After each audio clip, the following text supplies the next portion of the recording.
There's a lot for developers to like about today's student housing market. Besides easier financing, great profitability, and an endless supply of renters, the number of graduate schools is expected to double over the next several years. This means a greater demand for cost-efficient units that are often half the size of market-rate apartments. With college enrollment at an all-time high, universities and developers are competing to meet student demand for world-class, amenity-rich residential options. For institutions that can afford to build now, sinking construction costs make this an opportune time to replace old dormitories or put up new ones.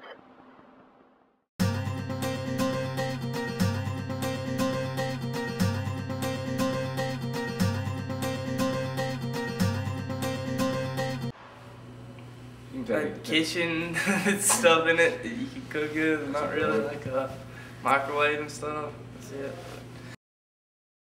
Yes, I live in new housing and it's really convenient. I love it. I have big closets. I have like nice little kitchen area and stuff. It's awesome. I love it. It's so convenient being able to like walk like right to class and stuff. So. What about the bathrooms? The bathrooms are so nice. I love only having to share a bathroom with one person and not like 24 like random girls that I don't know, you know. It's kind of nice. It's more clean. It's private bathroom, which is so much more convenient than having to share it with everyone else on your floor. And I also wanted my own bedroom so that I could go to sleep when I wanted to and that I could study without interruptions and turn the TV off when I needed to study and not have my roommate interfering. Room and bathroom. Having my own room and bathroom, I like the privacy. Having to share one with someone, because that can get on your nerves at times because you don't have time, like free time to study and stuff. Sterile bathrooms. Mitchell, of course. I'm a germaphobe, so that was a big deal for me, having my own bathroom or sharing it with someone I knew, felt comfortable with, not going after some random Joe. That was actually the most important thing to me. So you were excited to live in a new facility as opposed to like an antiquated traditional college dorm? Yeah, I guess the idea of not using communal bathrooms sounded wonderful. On top of everything else that's great.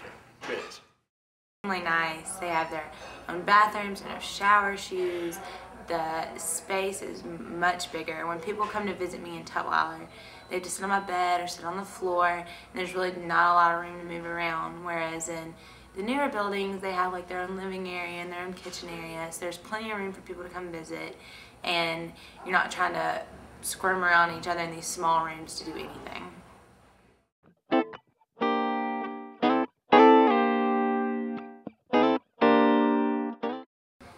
If I lived in the new housing, I think I would want to stay for more than a year because it keeps me on campus, so I'm not having to drive to work, not have to worry about parking and getting parking tickets. And it gives me the space I need. That's the reason I don't want to live in the old housing again, but I think the new housing, I would have the space I need and it wouldn't be a problem and I would want to stay there. I would live. Yes, I would live in the new housing again. And why? Because it's very convenient. I love being able to just like wake up in the morning and walk to class. Like sometimes got those late nights. It's hard to get up sometimes in the morning, and it's way more convenient just to be like, okay, my class is like 15 minutes away, rather than having to get in your car and drive onto campus and then like run to class. So okay. I would definitely live in.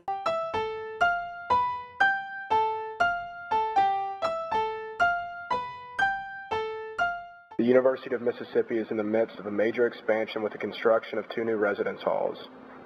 In the financing mix are educational building corporation bonds, some state and federal funds, and private funds.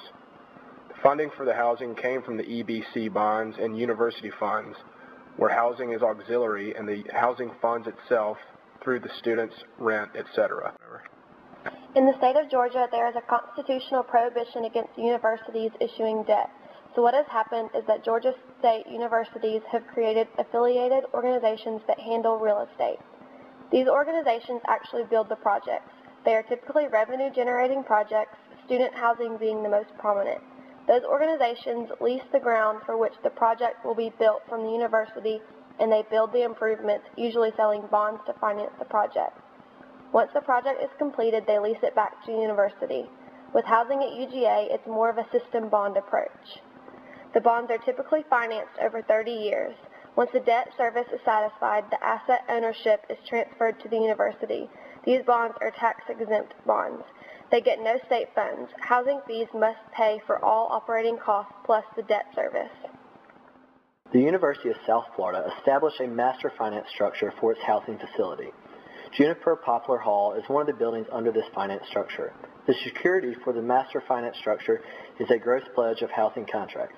Since USF is limited to a gross revenue pledge, they are securitizing with certificates of participation.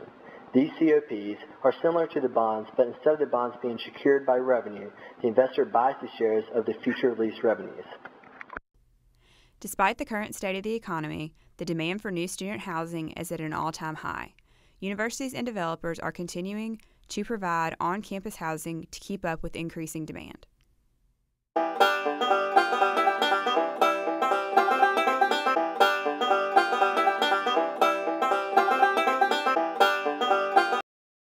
Scooby-Doo-up-boo-bam!